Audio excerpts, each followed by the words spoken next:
కేంద్ర హోంమంత్రి అమిత్ షాపై మండిపడ్డారు తెలంగాణ మంత్రి కేటీఆర్. సాయుధ పోరాటంలో పాలుపంచుకున్న మహారాష్ట్ర వాసులను ఎందుకు గుర్తించలేదని కేంద్ర మంత్రి అమిత్ షా చేసిన వ్యాఖ్యలను తప్పుపట్టారు. వాస్తవాలను వక్రీకరించడం కేంద్ర హోంమంత్రి స్థాయికి తగదని ఆగ్రహం వ్యక్తం చేశారు.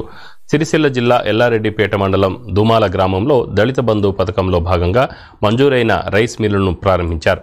అనంతరం మాట్లాడిన కేటీఆర్ రైస్ మిల్లును స్థాపించాలనుకోవడం గొప్ప నిర్ణయమన్నారు.